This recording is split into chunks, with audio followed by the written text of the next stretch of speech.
WNST, Towson, Baltimore, and Baltimore Positive. This is going to be a fun one. We're getting the Maryland Crab Cake Tour out on the road, presented by our friends at the Maryland Lottery. Going to let ourselves play this week for Ukraine at Heavy Seas Brewery, doing a promotion there with our friends at the Coopers. But we're going to be at G&A Coney Island Hot Dog. We're going to be up in Greenmount Station in Hampstead doing the Maryland Crab Cake Tour, presented by our friends at Goodwill, where they're also working with some job strategies. We had Lisa Raciniak on the program last week. I have waited to have D. Watkins on a long, long time. Tracked him down. He's always busy working on something for Salon, working on the next best-selling book, working on a television project with David Simon. I really appreciate that you've taken a little time to slow down, hang out with us a little bit, get to know us a little bit. I hope we do that. Do you eat crab cakes?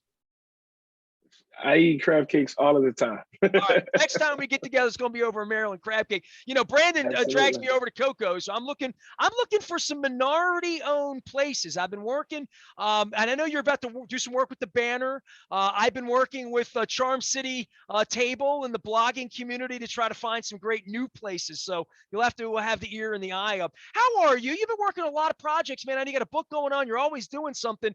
But I guess first and foremost is this incredible TV series that's coming out. We had Bill Zorzi on. We have David Simon coming on in a couple of weeks. I had John Sheck on, who finished second to getting the gig, and Josh Charles got the gig. This is not an exciting project for Baltimore. It's a lurid tale, but it's something that obviously, given what you've done, the work you've done, having you in on this project allows some authenticity, I think.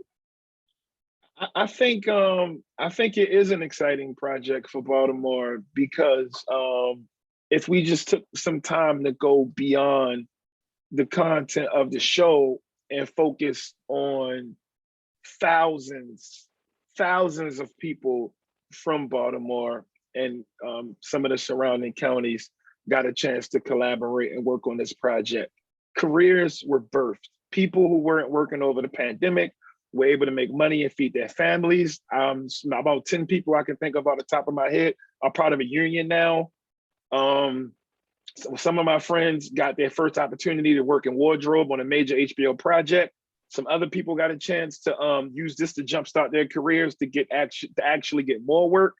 And we got a chance to come together to tell our authentic story. And me being tied in with Thea Washington, who did all of the local casting, we got a chance to incorporate real victims, survivors of the Gun Trace Task Force to actually be a part of the project. So, you know, I think that is the part of the story that a lot of people leave out when they talk about Baltimore is being shown in this way, Baltimore is being shown that way. No, Baltimore is being shown in an authentic way. Baltimore is being shown the way Baltimore is for a lot of people. Just because it might not fit one person's view, you know, we all have to know that our view isn't the only view. But the big takeaway is the amount of careers and all of the local restaurants and all of the hotels and all of the people and all of the places and the big jolt of energy that has been given to the city from this project. D, I've had Fenton on a couple of times, and obviously he's going to be working at the Banner now. And hopefully, you know, the more journalism, the more light, we're all working in the same way to try to make all of it better. And the only way it can be better is if it's on the up and up for everybody. And I had Soderbergh on as well. This story about dirty cops, and I'm from the east side of Baltimore. Jenkins is an EVT guy. I have Dennis Colatzos on all the time. Owens Coons Ford was an EVT guy. And The Wire and what that's represented for 2 decades here of this fictional account of Baltimore that may have a lot more truth to it, and certainly the depth and peeling back the onion of the series. But 2 decades later, here's something that is based on truth or based in truth. And certainly when you talk about real victims being part of the cast, being part of the dialogue and the way and the violent way all of this went down, and done really being sanctioned by the state of Maryland, being sanctioned by the city, being sanctioned by everyone until it wasn't anymore. And for people unfamiliar with this story, and there are going to be people watching it on HBO all over the world, they're going to see this story as based on true events. What are they going to make of putting 5 hours into this over the next 2 months? I think that they're going to be able to understand why so many people feel the way they feel about police and policing. A couple of things. So the first is people like myself, a survivor of police brutality, has been talking about the problems with policing for a really, really long time. And a lot of times people just wrote off those things I said or those complaints as just, for whatever reason they wanted to write it off, right? People have a right to, believe what they want to believe and not believe whatever they want to believe, right? So I think they're gonna, for one, I think they're gonna see why we feel the way we feel. And then on the other side of the spectrum, I think a lot of people who are super pro cop are gonna see how you can be rewarded in a department for being bad at your job. And isn't just happening in Baltimore. This is happening across the country. When you put a lot of weight on the drug war, when you reward stats-based arrests, and you point those people to a lot of poor Black and brown areas, you kind of get what happened in Baltimore over and over again. So, I think a lot of different people are going to see some problems with policing, and hopefully it'll change their language or their thoughts about what reform and change and abolition or whatever decision they decide to go into, what kind of language is needed based on the stories from victims on all sides. D. Watkins is a great writer and editor here in the city. He's been at work on the HBO project along with David Simon. The project comes out later on in the month. We're going to be talking about that on HBO. I want to talk about you, man. I've never had you on. I am shocked. Sometimes I bring your name. I think of you as one of the great Baltimore writers of this generation. The newspaper side of things, right?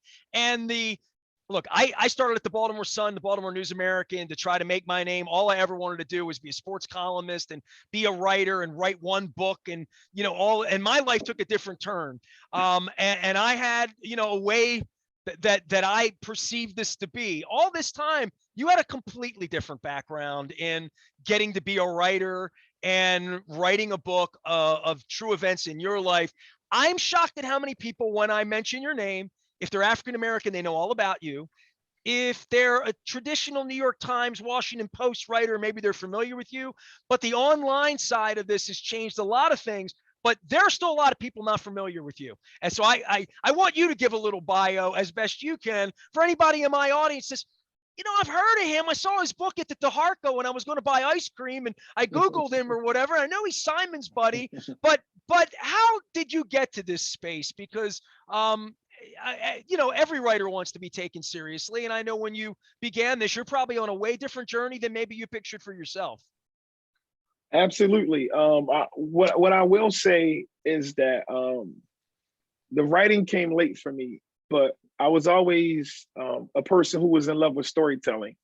So I think my career was able to move kind of fast because I've been infatuated with stories and how they work and who tells them since I was a small child. Like I remember fighting my sleep, scared to go in the house because I was terrified that I was going to miss something. The dudes who stood at the top of my block, I'm an East Baltimore guy too, and they would just tell some of the most. They would make a trip from Somerset, Lafayette Housing Projects, the corner store, Church Square sound like they went to the moon, right? So many different things would happen, and the pacing was always good, and the funny was always, it was always funny, and it was always exciting, and it was always wait, let me get to that part, right? It was always those different anecdotes that all great storytellers have. It sounds like a Spike Lee joint to me, a little bit like that, right? That I was in love. I was in love with Do the Right Thing when I first saw it as a small child. Because by the way, what a great movie, right? Like all these years later, if anybody says to me, "Go see a movie," I say, "Go see Do the Right Thing." That's a great place to start on trying to understand our country. Yeah, absolutely. And so that was me. And like a lot of kids from Baltimore, I came up in the streets. I grew up in the crack era, grew up selling crack. How does that start? Can I ask you that? How does that begin for you? How old are you? 10, 12, 13? For me, it started in my household. So, I wasn't a kid who jumped out there as like an 8-year-old or anything like that. But it was like everybody in my family was in and around it. It was the basis of my neighborhood economy. So any and everybody had something to do with it. If you wasn't using it, you was selling it, you was selling it, you was a lookout, you was on a lookout, you was a runner, you was in a runner, you was a money man, you was in a money man, you was a corner man, you wasn't a corner man. Well, so there's a perception was in the county from the people who feel that way that everybody in the neighborhood is in on it, and you're telling me maybe that there was no other economy, well, literally, right? I'm not saying there was no other economy. I'm saying, people work for Hopkins, people work for the city, but I'm saying that it had a presence. It was there. It was there. It had a presence, and everybody didn't participate. Because the same way you had some wild stuff going on in my house, the lady next door went to church all day, and the people next door to them, they were black people, but they loved to do karate. They had black belts, and then the people down the street, they might be, I knew people that was Boy Scouts and the manga, Dragon Ball Z. Like the complexities is very complex, but some houses and some parts of some neighborhoods, you have people who dibble and dabble, and that's kind of how I came up, man. I came up in the streets. I was able to have a few positive people in my life who wanted me to go to college and taught me how to, get enrolled into a college, but college didn't really work out for me. And Where'd you go to high school? Dunbar. Dunbar. Okay. Yeah, I went to Dunbar High School, and I went to, so all of my schools in Baltimore. I graduated from University of Baltimore with a bachelor's in history, and then I have a master's in education from Hopkins, a post grad from Hopkins, and then an MFA from University of Baltimore. So, but I didn't make it back to college until I was in my mid-20s. I was able to walk away from the street stuff and kind of focus on trying to be educated and trying to do something positive with my life. And I didn't really know what I wanted to do. When I first got into college, I took criminal justice because I'm like, yo, I'm a criminal and I want justice. So maybe I should just fuck with criminal. So maybe I should just mess with criminal justice. And it wasn't, it was like, all of this like police stuff. And I'm like, yo, what's happening? Like, I don't want to do this. So then I switched to history, and I love history. But while I was preparing to graduate in history, I had to go to the hospital. And when I went to the hospital, this is when I fell in love with words.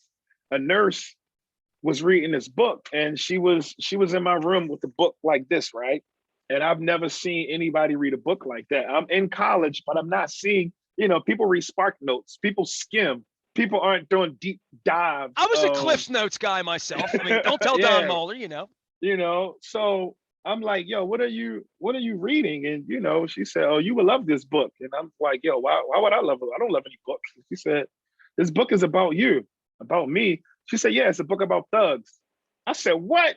I'm not a thug. She said, well, explain those basement tattoos, or better yet, explain why everyone who comes to see you smells like a bunch of weed. And I'm like, duh, they got cataracts. And she bust out laughing, and then I started laughing. She was a cute nurse, and it was some banter. I never got a number, but she left this book called The Coldest Winter Ever. And The Coldest Winter Ever just tells a story of a young woman who grew up in the streets, and she comes from a drug family, and just the things she had to face being in that environment, growing into womanhood, the misogyny, the peer pressure, and all of these different things. And I could just relate to a lot of it. So I read it. And then when I got out of the hospital, I started looking up, it was written by a woman named Sister Soldier. And I started looking up everything that Sister Soldier wrote. So I read her whole everything. And I'm finding out that, she was inspired by people like Toni Morrison and, James Baldwin, all the greats. So I'm reading them, and from reading them, I'm finding out about other people who was active throughout their careers. And now I'm reading On the Road and Naked Lunch. And then I'm finding out, oh, wow, so they were inspired by Dostoevsky. So now I'm reading The Gambler and The Idiot. And I'm fucking, from reading books about the streets, I'm now knee deep in Russian literature. And I'm sitting on my block reading The Idiot. What is this? This is turn of the century? This is also, all of this was happening in around 2000 and around 2008, 2009. Okay, This is that's like recent to 2000. me. This That is that like feel, two. feels very recent to me. There's like 2008, 2009 to me. I went from a person who struggled to, get through a book, um, to becoming a guy who just I didn't really want to do anything with reading. And that's kind of how I started my career. I started reading a lot of, started reading the city paper. I started reading Baltimore Sun. Started finding things that I liked and that I didn't like. And instead of being the person who complained about how my neighborhood was covered or certain parts of the city was being covered, I decided to be a person to contribute. So I threw my hat in the ring and I took writing seriously. I didn't just jump up and start, claiming I was a writer. I studied the greats. I went to a bunch of different events. I read voraciously, and then I repeated these things over and over again. And then when I felt like I was getting close, I went and enrolled in an MFA program because I just wanted to take it to that next level. And while I was there, I finally started publishing some essays, and that's kind of when I got my first email from David Simon. He said he thinks, he thought I wrote a good story. He thought the pacing was good. He thought it was funny where it needed to be funny, and and angry where it needed to be angry. And I'm like, man, this isn't the real David Simon. This is somebody like, Did you watch The Wire when it was out, or I mean, so I watched The Wire. I started watching The Wire during the last season, right?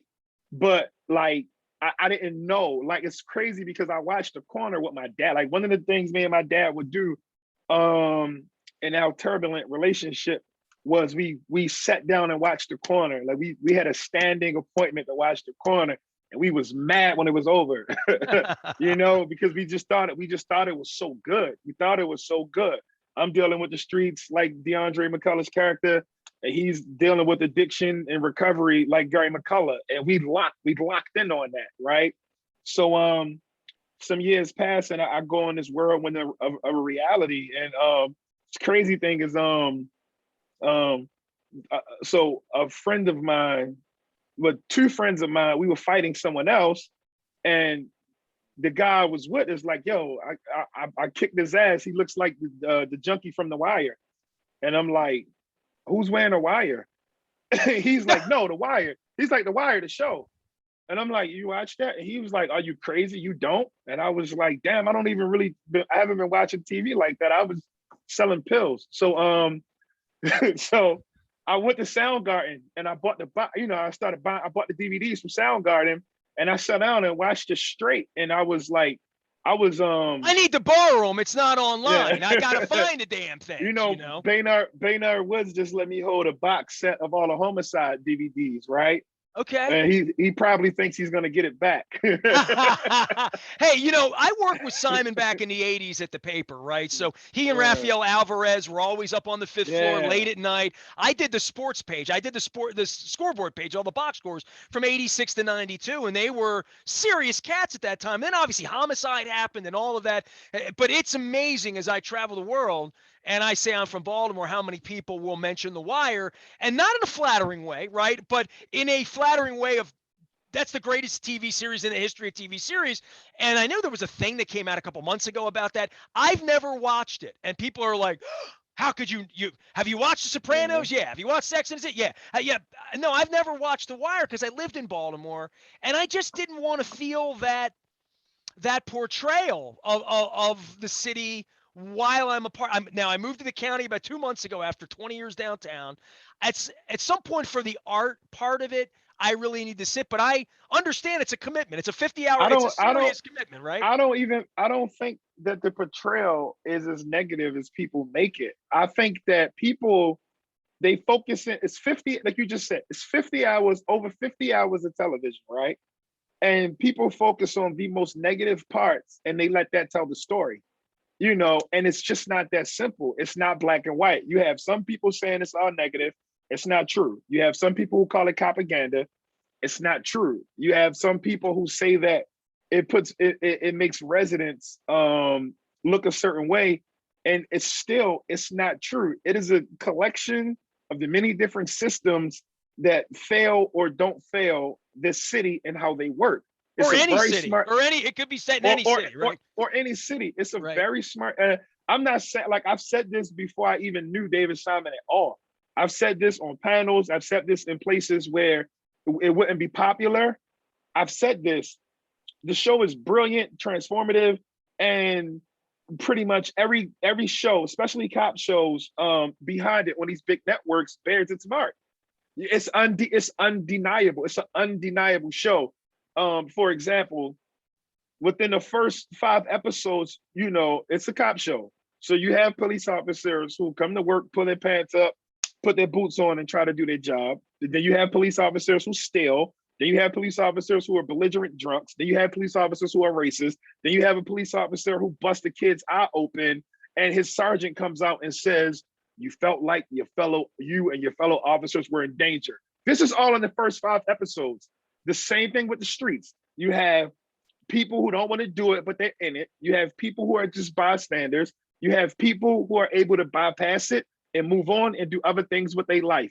And I can only say this with authority because I was outside for a long time. You go to Douglas housing projects, go to Latrobe housing projects, go up and down the hill, up and down Ashland Avenue, go to Park, go to these places and ask people who I am, and they will tell you. So this is a first-hand experience, and I think you know, a lot of times when people try to minimize it for like their Twitter friends or like their talking points, they're not being fair, or they never really fully engage the show, or they just don't understand how art works. It's a smart show. The close second to it, or the closest thing to it, I would say, is Atlanta. Atlanta is really good. You know what I mean? These shows are complex. They're interesting, and they're well done. And you just got to give. You know, my favorite shows are The Wire, Atlanta, and Curb Your Enthusiasm. These are like my 3. these are my Good thing you can afford HBO, huh? Yeah. D. Watkins is here, author and hopefully new friend. Hope you get a crab cake at some point and get out. Absolutely. I mean, you're busy doing a lot of stuff. I went to UB as well, and we talk so much about crime in the city. Whether I had Through Vignaraj on last week and Brian Frosh. I mean, it was inside the city, outside, wherever it is, and there's no delay. I had Johnny O on. I live in the county. This crime doesn't stop. Not guns, violence, murders, the gangs, all of these portrayals of the city, and then the evidence of dead bodies every morning, and that's been going on for generations here. In the middle of it for you, writing about it, being a part of, as you've said, a tough childhood, but where you are, what is the pathway to not fixing it, but putting us on a better track? What would that pathway look like, D? So the big problem that people aren't going to say or invest in is abolishing handguns. That's the big one. Abolishing weapons, abolishing firearms. And I've said this before, and I get hate mail. You know, people love their guns more than they love. I've been to Australia, so I mean, I hear you. You know what I mean? Yeah. I know that's the big thing. People say, well, we'll turn it to the UK, and I'm like, well, you can run up on a crowd, you can shoot 10 people. You can't run up on a crowd and stab 10 people unless you're like Jackie Chan or something. You know what I'm saying? Right. Like, you got to be able to have some serious moves. That's the first thing. But what can change is, what we can work to change is working to abolish systemic poverty. How I grew up and the people I grew up around and how we were treated and what we've been through, we clearly, and I felt this way for a long time, I felt as if I didn't have a stake in society. So I would do whatever I wanted to do, whenever I wanted to do it, because I'm not hurting my city. This isn't mine, this is yours. I'm here, but I don't matter. So I'm gonna move like a person who doesn't matter. And that is the problem. We have to make our residents feel like they have a stake in society. And right now, historically, and I'm not speaking about one leader. I'm saying leadership as a collective hasn't done a good enough job at making young people, and I'm talking at that prime age for crime, that 15 to 25, of making them feel like there's something for them here. There's a way for them to grow. There's a way for them to be successful. There's a way for them to buy real estate and to be educated and to make money and have opportunities. People don't feel like they get that. So this is why people respond the way they do. Education in the city, you turned out okay in the end. It took you, you had a path, but it was in the end you found it, or it found you. I've had Sonia saying, Elisa, I mean, I've tried to make a career here in modern times of trying to find the smartest people I can find and just pick their brain as to how all of this is working. For education in the city, where do you lie on having a 6, 7, 8-year-old child, maybe with one parent, that the schools can be safe and effective and recruit the right kind of teachers who want to come in and lift the city? I feel like the city is lifted through children.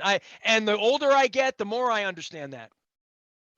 I think that we have to, I think a lot of different systems, especially the school system, Dr. Santelises is brilliant. And I think that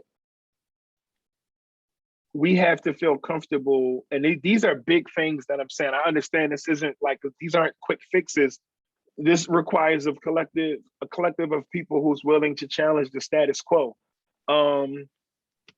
We need to reimagine what public education is, what private education is, the hours our schools are open, what do they offer, what is the focus, and how students are being engaged. What's the outcome? Where do they get a job? What right? Literally, right? I can literally, and I hate to keep using myself as an example or the people I came up around, but I can clearly remember people feeling like, yo, why would I go to school? Why would I be here? Especially if they didn't have a parent to force them, or if they weren't arrested for truancy. Why would I be here? Because there's nothing for me. There's nothing for me. The teacher's telling me,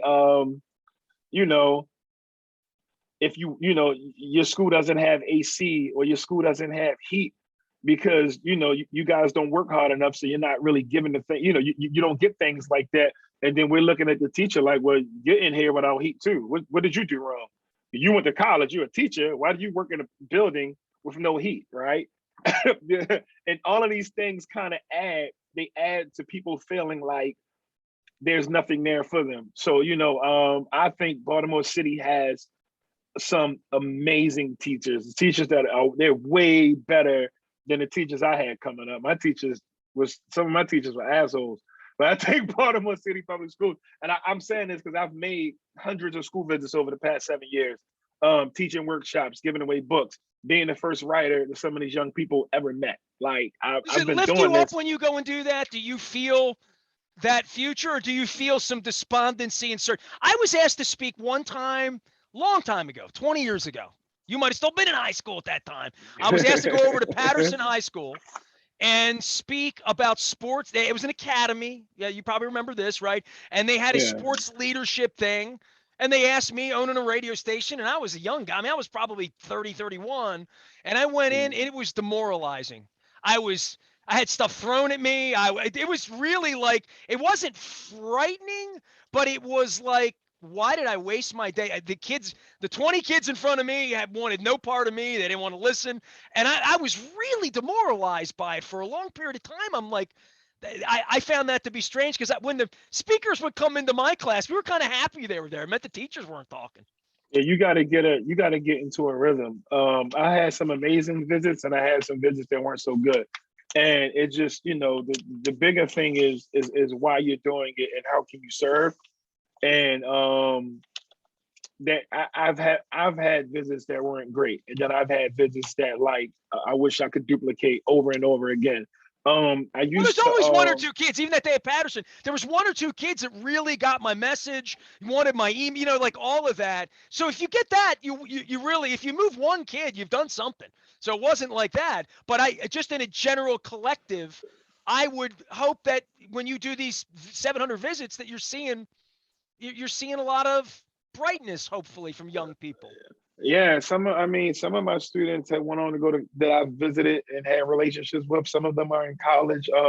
My mentee got a book deal. You know, Awesome. you know, like quantifiable goals. And another guy who I work with a lot, he's running the arts and culture at the banner, Lawrence Burney. So it's like, I met Lawrence. Hey, Lawrence, shout out. yeah, yeah. So it's like, you know, we and you know, I didn't mentor Lawrence, but I worked closely with him throughout his career to make sure every resource I had was his resource. You know, if I got, you know, if you want to meet an editor, I can put you in that position. If you want to get an agent, or if you're thinking about hiring an agent, if you're willing to do the work, then I open my network up, and then I challenge you to do the same for someone else, and we continue to push forward. But you know, That's community, man. That's beautiful. yeah, what I learned how to do was work with the schools and doing their job to make sure the visits are like as powerful as possible. So one way was when I got affiliated with Penn Faulkner, they were buying copies of my books and they were giving them to the students to keep.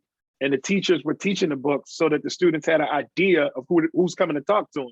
So now, you know, you got a chance to read about the stuff that I write about as part of your curriculum. And then when I come up to talk, I'm not coming in blind. I'm not coming in as just some guy who has figured out, you know, how to live his dreams out. I'm coming in as a guy who you read, and now we can have a productive conversation about. And you might not want to talk about the book. You might want to talk about what is it like to work on a film or a television show. You might want to talk about what is it like to be a college professor. You know, you might want to talk about any of these things, and I can just pull up and have those conversations, and they tend to be pretty valuable. He is the good professor and editor at large at Salon, D. Watkins. You can follow him at D. Watkins World out on Twitter. A part of the HBO project here coming up. And also, dude, we got to come back. I'll do Carmelo with you another time. I want to do Black Boy Smile with you for a minute because it's the new thing. You got pre-orders going on, and there you go. Hold it up. Sell it. Hold it up. Sell it, man. It's out. You're physically holding it, yes? This is just a galley. It doesn't come out until May 17th, but the week before it comes out, I'm gonna have an event at Greedy Reads, and they're gonna be selling some copies early. And I'm gonna be in conversation with Maria Broom. I don't know if you know Maria Broom, but I do not know Maria. I want to know her. She played on a wire. She played on a corner. She taught dance at the School of Arts in around Baltimore for a really, really, really long time. She's just a powerful woman, and she has a great energy. And I think we're going to have a meaningful, like a good conversation. Tell me about the book a little bit. Sell it.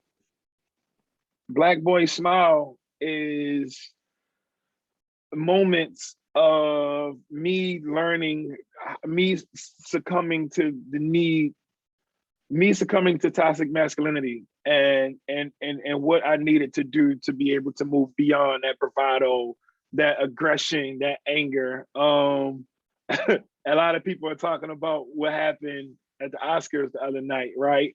That need to feel like you're in control, to feel like you were the bigger person, you were the baddest person, you were the one who controlled the situation, and how dangerous that can be.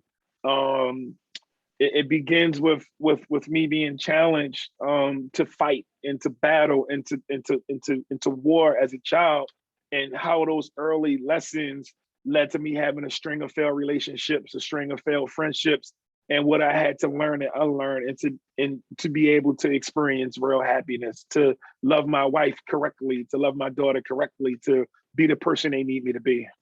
Hey, man, congratulations on getting another book out. You're getting pretty prolific here, popping them out like Beatles albums at this point.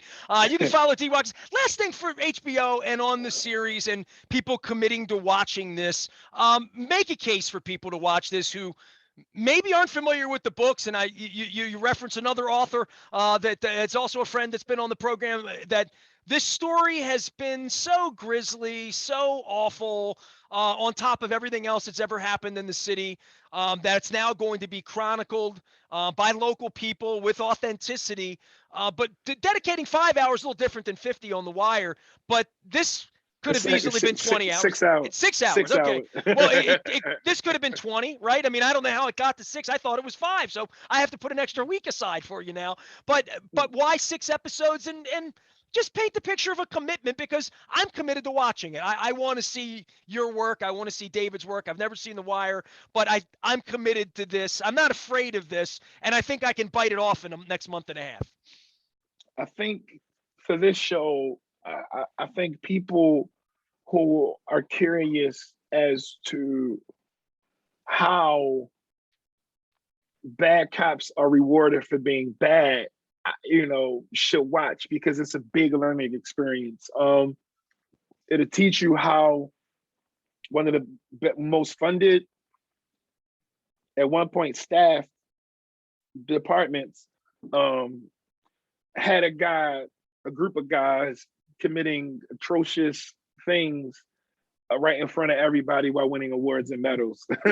And you'll get to understand how that can happen. And then on the flip side of it, you'll get to see how victims, survivors actually have to live with these people. And it'll just add another layer to the conversation.